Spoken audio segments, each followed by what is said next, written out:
ETF index mutual funds నేర్చుకుని stock మార్కెట్లో రాణించాలనుకుంటున్నారా? వెంటనే ఈ నెంబర్కి కాల్ చేయండి.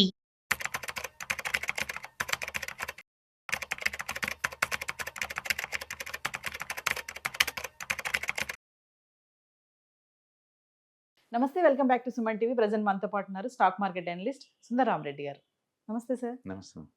సార్, గోల్డ్ అండ్ సిల్వర్ గురించి మాట్లాడుకుంటే మరి ఆల్ టైమ్ రికార్డ్ వరకు దూసుకొని వెళ్ళిపోయినటువంటి ధరలు ఒక్కసారిగా పడిపోతున్నాయి. మరి వెండి అయితే 4,25,000 వరకు వెళ్ళిపోయింది. ఆల్మోస్ట్ 5 lakhs టచ్ చేస్తుంది అన్నారు. ఇప్పుడు చూస్తే 2 lakhsలో ఉంది. ఇంకా గోల్డ్ అంటారా, చెప్పనవసరం లేదు. మరి పడదు అన్న ధరలు ఇప్పుడు పడిపోవడం చూస్తున్నాం. మరి ఇంతే ఉంటుందా? మళ్ళీ ఒకేసారి ఏమన్నా పైకి వెళ్ళే ఛాన్సెస్ ఉన్నాయా అంటే? బేసికలీ ఎందుకు పోవాలి? క్వశ్చన్ ఏంటంటే అవి ఎందుకు పోవాలి లేదా ఎందుకు పడాలి అంటుంది. ఎందుకంటే ఇప్పటికి కూడా ఇప్పుడు గోల్డ్ ఐ థింక్ లైవ్ మార్కెట్లో 1.5 lakh నడుస్తుంది ఇప్పటికి కూడా. Yes. అంటే అది ఆల్రెడీ 70% పెరిగింది లాస్ట్ 1 year బ్యాక్తో పోల్చుకుంటే. అంటే సిల్వర్ ఉందనుకోండి, అది 250 దాకా పెరిగి మళ్ళీ కరెక్షన్ గ్రో అవుతుంది. బట్ స్టిల్ లాస్ట్ ఇయర్తో పోల్చుకుంటే 170% ప్రాఫిట్లో ఉంది కదా. అంత డ్రాప్ అయిన తర్వాత కూడా స్టిల్ ప్రాఫిట్లో ఉంది 1 yearతో బ్యాక్తో పోల్చుకుంటే. కాబట్టి అది మంచి జస్టిఫికేషన్ అది. రెండోది, ఏదన్నా ఒక asset with in the 1 weekలో 30-40% drop అయింది అనుకోండి, అంత ఈజీగా రికవర్ అవ్వవు. Maybe it may take 6 months నుంచి 1 year దాకా అక్కడే స్టేబుల్ అవుతూ ఉంటాయి ఎక్కువ సార్లు. అందుకని అర్జెంటుగా సిల్వర్ గోల్డ్ మళ్ళీ పాత హైక్స్ వెళ్తాయి అంటే ఇంపాసిబుల్ అవి. నాకు తెలిసి ఇంకొక 5-6 months వరకు కూడా అక్కడే స్టేబుల్ అవుతూ ఉంటే తర్వాత ఇటు ఒక డైరెక్షన్ తీసుకుంటాను. అంటే మనం ఫిబ్రవరి నుంచి చూసుకుంటే మాత్రం కొంచెం తగ్గుదల అయితే కనిపిస్తుంది కదా. జనవరిలో అయితే ఫుల్ హైలో ఉంది. నేను అనుకోవటం ఏంటంటే గోల్డ్ అరౌండ్ లేటెస్ట్ లో 1.3 lakh దగ్గర ఏదో ఉంది కదా. 1.2 నుంచి 1.3 lakh మధ్య స్టేబుల్ అవుతుంది. అండ్ సిల్వర్ అయితే మాత్రం 2 lakh బిలో వస్తుంది. 1.7 దగ్గర స్ట్రాంగ్ సపోర్ట్ ఉంది. 1.7 lakhs దగ్గర 1.7 lakh నుంచి 2 lakh మధ్య స్టేబుల్ అవుతుంది. నెక్స్ట్ 6 నెలల వరకు దీనికి హరి ఏమి ఉండదు, ఇంకా పరిగెత్తుకుంటూ పోవాల్సిన అవసరం లేదు, అక్కడే ఉంటుంది. తర్వాత డిసైడ్ అవుతుంది మార్కెట్ ఇటు పోవాలని. మీరు ఎప్పుడైనా ఏదైనా ఒక ఎసెట్ 1 weekలోనే ఒక 30-40% డ్రాప్ అయింది అనుకో, నెక్స్ట్ ఏం జరిగిద్ది అని చెప్పి హిస్టారికల్ చార్ట్లు చూసుకోండి, మీకు అర్థమవుతుంది. అవి పెరగవంత ఈజీగా. ఐఆర్సిటీసీ కావచ్చు, డీమార్ట్ కావచ్చు, మంచి మంచి ఫండమెంటల్ సౌండ్ కంపెనీస్ కూడా 1 weekలో 30 పడితే ఇంక రికవర్ అవ్వంత ఈజీగా. ఇట్ టేక్స్ సమ్ టైం, బాగా టైం పడుతుంది అనమాట. నాకు తెలిసి ఇవి కూడా అంత పడతాయి అనమాట. బట్ దాని అంత డిమాండ్ లేదని కాదు. And paper assets too much supply create అయింది. ఈవెన్ బిట్కాయిన్లో ఉన్న ప్రాబ్లం ఏంటంటే బిట్కాయిన్ హ్యూజ్ డిమాండ్ ఉంది. బట్ ఆ ప్రాబ్లం ఏంటంటే ఆ బిట్కాయిన్ని వాళ్ళు bitcoin features, bitcoin options, bitcoin ETFs, bitcoin swaps, bitcoin lending, ఇలా రకరకాల ప్రోడక్ట్లు తయారు చేసేసి సప్లై అన్లిమిటెడ్ చేసి పడేశారు. దాంతో బిట్కాయిన్ కూడా డిమాండ్ క్రియేట్ అవ్వట్లేదు, దారుణంగా రాపోయింది. I think last 5 years average return bitcoin 10% per annum. Mind blowing. Bitcoin అంటే హైలీ వాలటైలిటీ అసెట్ క్లాసు. అది last 5 years average return yearly 10%. ఈ సంవత్సరం చూసుకుంటే అది -10లో 15లో ఉంది. డిజిటల్ గోల్డ్ అన్నది ఇంతవరకు పెరగట్లేదు అది. దాని అంతా బిట్కాయిన్ డిమాండ్ లేదని కాదు, టూ మనీ సప్లైస్ క్రియేట్ అయింది. ఈవెన్ సిల్వర్ గోల్డ్ కూడా అదే జరుగుతుంది యాక్చువల్గా. ఫిజికల్గా డిమాండ్ ఉంది స్టిల్. అండ్ గుర్తుపెట్టుకుని లాస్ట్ 1 yearలో ఇండియాలో లాస్ట్ 9 monthsలో 5,000 టన్నులు సిల్వర్ ఇంపోర్ట్ చేస్తున్నారు. 5,000 టన్నులు.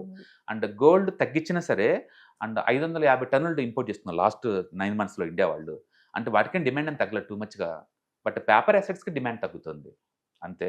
నాకు తెలిసి ఆ స్పెక్యులేషన్ ఆగినట్టుంది, ఇప్పుడు స్టేబుల్లో ఉంది మార్కెట్. నేను అనుకోవటం 1,20,000 నుంచి 1,30,000 దగ్గర గోల్డ్ సపోర్ట్ దొరుకుతుంది. అండ్ సిల్వర్కి అయితే అరౌండ్ 2 lakh దగ్గర 1,70,000 నుంచి 2 lakh మధ్య సపోర్ట్ దొరుకుతుంది. నెక్స్ట్ 6 నెలల వరకు అక్కడే కన్సాలిడేషన్ అయ్యి ఆ తర్వాత డిసైడ్ చేస్తారు పైకి వెళ్ళాలా కిందకి వెళ్ళేది అనేది. బట్ ఇంతకుముందు స్పీడ్ ఇప్పుడు ఉండదండి, అదైతే రావు, ఆ అమౌంట్ అయితే రాదు. మనం ఒక వీడియోలో మాట్లాడుకున్నాం సార్. కియోసాకి ఒక ట్వీట్ చేశారు, ధరలు తగ్గినప్పుడు కొనుక్కోండి, రేపు పెరిగినప్పుడు లాభాలు వస్తాయని చెప్పేసి. మరి ఈ టైంలో కొనుక్కోవడం ఎంతో కరెక్ట్ అంటారు? మీరు ఏదన్నా కానీ ఎస్ఐపి ఫార్మేట్లో కొనుక్కోవాలనుకుంటే కొనుక్కొని తప్పేముంది దాంట్లో. నేను మంత్లో 5,000 పెట్టేవాడికి అది 30% పెడితే నాకు ఎందుకు 20% పైకి వేసినా వద్దు, నాకేం ఎఫెక్ట్ అవుతాను నేను. వాళ్ళు ఒకేసారి లంప్స్లో పెట్టుకొని సఫర్ అవుతున్నాం. కానీ ఎస్ఐపీలో పెట్టుకుంటే మీరు 5 years ప్లాన్ మీద పెట్టుకోవచ్చు. బట్ నాకు క్వశ్చన్ ఏంటంటే ఇంతకన్నా బెటర్ అసెట్స్ తక్కువ రేట్లు దొరుకుతుంది నాకు అవతల. నాకు ఈక్విటీ మ్యూచువల్ ఫండ్స్కి వెళ్తే మిడ్ క్యాప్ అన్ని 2 years లోలో ఉన్నాయి, నేను వాటిని కొనుక్కుంటాను. ఇదే ఎందుకు నేను అంటుంది అది. లేదా నేను మల్టీ అసెట్ అలొకేషన్ దానిలో ప్రొన్ అవుతాను. మీరు ఏదైనా సింగిల్ అసెట్లో ఉంటే పెయిన్ ఎక్కువ ఉంటుంది. రీసెంట్గా ఆల్రెడీ 70%లో ఉంది పెరిగి. డిస్కౌంట్ అయితే లేదు గోల్డ్, మీరు అందరూ అనుకున్నట్టు. దాన్ని ఎందుకు పట్టుకొని ఓలాడటం అంటున్నాను. దాన్ని ఎందుకు చేంజ్ చేద్దాం అనుకుంటున్నారు? అవతల ఈక్విటీ 2 ఏళ్ల నుంచి స్టేబుల్గా ఉన్న అసెట్స్ ఉన్నాయి కదా, వాటి వెళ్ళండి. ఇక్కడ మీకు good money next 1 or 2 years.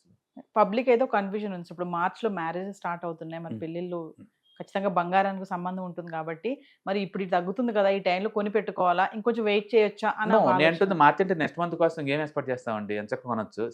ఇంట్లో ఈవెంట్ ఉంది అనుకోండి, తప్పదు కాబట్టి కొని పెట్టుకోండి. అదేదో పెరిగిద్ది పెరగదని బదులు అక్కడే ఉంటుందంటే బెటర్ ఏమో నెక్స్ట్ 2-3 మంత్స్ కూడా. అండ్ మీరు ఇన్వెస్ట్మెంట్ కోసం అయితే మాత్రం ఎస్ఐపి రూపంలో పెట్టుకోండి. పెయినే ఉండదు, గెయినే ఉండదు పెద్దగా. ఇయర్లీ నీకు 10% ఎక్స్పెక్ట్ చేయొచ్చు. బట్ గుర్తుపెట్టుకోండి, పాతదిలాగా టూ మచ్ ఎక్స్పెక్ట్ చేయమాకండి. అది లేదు ఇప్పుడు, ఇంకా అది ఆ హైప్ పోయింది ఇప్పుడు. ఇయర్లీ యావరేజ్ మీద 10-12% ఇప్పటికైనా తీసుకోవచ్చు. మీరు 2000 నుంచి ఇప్పుడు దాకా మనం చూసుకుంటే ఈ 26 ఇయర్స్లో యావరేజ్ రిటర్న్స్ అయితే ఎప్పుడు కూడా బ్యాంక్ డిపాజిట్స్ కంటే ఎక్కువ వచ్చినాయి. కాబట్టి మీరు ఎవరైనా బ్యాంక్లో డిపాజిట్ చేద్దాం అనుకుంటే ఆ డబ్బుల్ని గోల్డ్ పెట్టుకోండి. మీకు యావరేజ్ రిటర్న్స్ బ్యాంక్ డిపాజిట్స్ కానీ ఖచ్చితంగా బాగా వస్తాయి, అందులో డౌట్ లేదు. అట్లా చూడడం తప్ప ఇంత ముందులాగా స్పీడ్తో వస్తాయి మాత్రమే మీరు డిసైడ్ చేయమాకండి. లివరేజ్ వాడమాకండి. ఎస్ఐపిలో మీరు ఇన్వెస్ట్ చేసుకోవచ్చు, తప్పేం లేదు. కమింగ్ టు మరి వెండి గురించి మాట్లాడుకుంటే మరి 4 లక్షల వరకు వెళ్ళిపోయింది. అప్పుడు చూసుకుంటే గతంలో మనం వెండి బారులు తీసారు కొనడానికి. మరి కొన్న వాళ్ళందరి సంగతి ఏంటి అని లాస్ అయ్యారంటారా ఏమన్నా? ఎందుకు లాస్? అమ్ముకోకుండా అంతే ఉంచుకోండి. 5 ఏళ్ళకి 10 ఏళ్ళకి మళ్ళీ రేట్ వస్తుంది, అమ్మేసేయండి. మళ్ళీ వెళ్తుంది 5 లక్షల వరకు. ఇప్పుడు కాదు, నేను 5 ఏళ్ళకి 10 ఏళ్ళకు 5 ఏళ్ళకి 10 ఏళ్ళకి వస్తుంది కదా. ఎందుకంటే ఇండస్ట్రీ డిమాండ్ పెరుగుతూనే ఉంది. మీరు అనుకుంటే ఏం తగ్గటాలి అక్కడ. ఇండస్ట్రీ డిమాండ్ అయితే పెరుగుతుంది. ఎక్సెస్ స్పెక్యులేషన్ ఏదైతే ఉందో అది బయటకు వెళ్ళిపోయింది అంతే. ఇప్పుడు మళ్ళీ స్ట్రక్చరల్గా అది అక్కడ సపోర్ట్ తీసుకొని మళ్ళీ కొంచెం కొంచెం పెరుగుకుంటూ maybe long term point of అక్కడ చేరుద్ది. బట్ మీరు అనుకున్నట్టు 6 నెలలకో 1 ఇయర్కో ఖచ్చితంగా ఆల్ టైమ్ చేరదు. ఒక్కసారి చార్ట్స్ 30% బ్రేక్ అయితే 1 వీక్లో ఏం జరిగింది అంటానికి హిస్టారికల్గా 10 చార్ట్లు రీడ్ చేయండి, అప్పుడు మీకు ఆన్సర్ దొరుకుతుంది. కాబట్టి పాత స్పీడ్ ఉండదు, బట్ అదే టైంలో ఫిజికల్గా అయితే డిమాండ్ ఏం తగ్గదు. వ్యాపార అసెట్స్లో ఉన్న ఆ ఎక్సెస్ స్పెక్యులేషన్ తగ్గిపోయింది అనమాట అంతే. ఎందుకంటే ఒక పాయింట్ ఆఫ్ టైంలో వాళ్ళు 20% మార్జిన్స్ నుంచి 68% మార్జిన్ పెంచుకుంటూ వచ్చారు. చివరికి ఏంటంటే ఎవరి దగ్గర డబ్బు లేదనమాట దానికి పే చేద్దాం అనుకున్నా కూడా. అందుకని లాభం ఉన్నోళ్ళు నష్టం ఉన్నోళ్ళు ఇద్దరు కూడా క్లోజ్ చేసుకుంటూ వచ్చారు. ఆ క్లోజ్ చేయడం వల్ల వచ్చిన ప్రజలతోటి మార్కెట్ ఇప్పుడు దాకా పడింది. ఇప్పుడు స్టేబుల్ అవుతుంది. ఇప్పటి నుంచి ఏం చేస్తుంటే అది +-10% చొప్పున పైకి కిందకి స్టేబుల్ తిరుగుతా 5-6 నెలలు టైం పాస్ చేయొచ్చు. దాన్ని టైం కరెక్షన్ అంటారు. అది దాడితే మళ్ళీ డైరెక్షన్ తీసుకుంటుంది. ఇప్పుడు గోల్డ్ సిల్వర్ పెరగడానికి ట్రంప్ కారణం అని చెప్తూ ఉంటారు కదా సార్. ఒక రీజన్ అయితే ఒక రీజన్ అయి ఉండొచ్చు. ట్రంప్ వచ్చినప్పుడు క్రిప్టోస్ అడాప్ట్ చేస్తాము అని క్రిప్టోస్ మీద బీభత్సంగా హైప్ క్రియేట్ చేశాడు. టూ మచ్ పెరిగింది. ఆల్మోస్ట్ $1.2 lakh దాకా వెళ్ళిపోయింది. ఇప్పుడు అందులో సగం తగ్గిపోయింది. అయినా ఎవరు కొంటలేదు కదా వరల్డ్ వైడ్గా. దాని మీద ఏంటంటే ప్రతి ఎసెట్కి ఒక స్పెక్యులేషన్ టైం వస్తుంది, ఒక స్టెబిలిటీ టైం వస్తుంది. అట్లా ప్రతి ఎసెట్కి డైనమిక్గా మారిపోతూ ఉంటాయి కండిషన్స్ అంతే.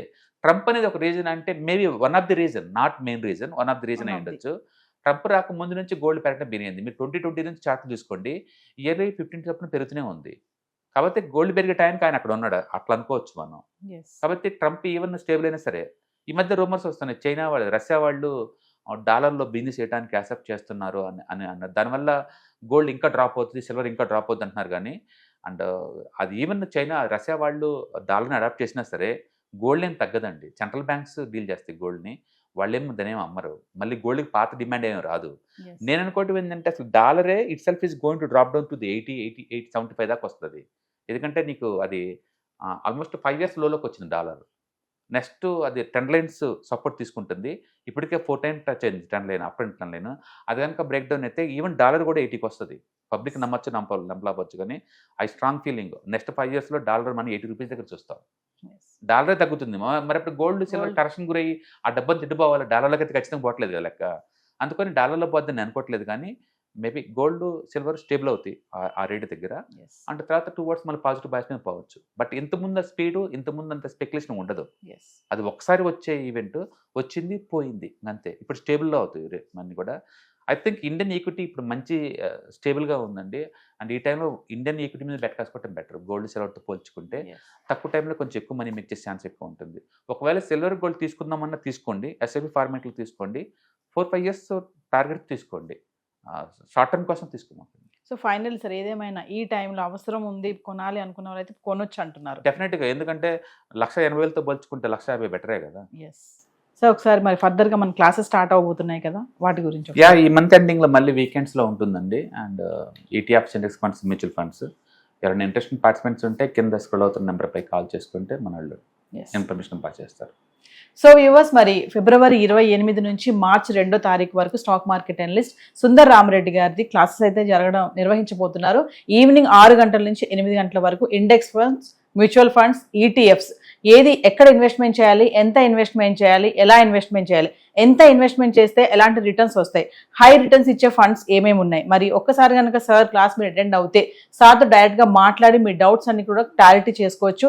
ఇంకా ఈ వెబినార్లో పార్టిసిపేట్ చేయడం వల్ల మీకు investment strategies and business ideas కూడా తెలుసుకునే అవకాశం అయితే ఉంటుంది. మరి లేట్ చేయకండి, కింద స్క్రోల్ అవుతున్న నెంబర్కి కాల్ చేసి స్లాట్ బుక్ చేసుకోండి. హాయ్, స్టాక్ మార్కెట్లో వాలటిలిటీకి దూరంగా ఉంటున్నారా? పోర్ట్ఫోలియోస్ అన్ని కూడా రెడ్లో ఉండి బ్లీడ్ అవుతున్నాయా? అంటే స్టాక్ మార్కెట్లో ఉండి సస్టైనబిలిటీ ఉన్న బిజినెస్ మోడల్ లాగా, లేదా స్టాక్ మార్కెట్ లాంగ్ టర్మ్లో మంచి వెల్త్ క్రియేట్ చేసుకునేలాగా ప్లానింగ్స్ ఏమైనా ఉన్నాయా? అయితే అలాంటి వాళ్ళ కోసం ఈ ప్రోగ్రామ్ అండి. ETFs, index funds and mutual funds. మా స్టాక్ మార్కెట్లో ఉండి కూడా సెక్యూర్ వేలో మనీ మేక్ చేసుకునే పద్ధతి ఏదైనా ఉందంటే రిటైలర్స్కి ఈ మూడే అనమాట. దీంట్లో కాంప్రహెన్సివ్గా మీకు ట్రైనింగ్ అండ్ గైడెన్స్ దొరుకుతుంది. అండ్ వీకెండ్స్లో జరిగే ఈ ప్రోగ్రాంలో అటెండ్ అవడం ద్వారా ETFs, index funds and mutual ఫండ్స్లో మీ నాలెడ్జ్ పెంచుకోండి. మీ పోర్ట్ఫోలియో మీరే మెయింటైన్ చేయడం ద్వారా ఇయర్లీ యావరేజ్ మీద 20 to 30% మనీ మేక్ చేసుకోండి. All the best. Thank you.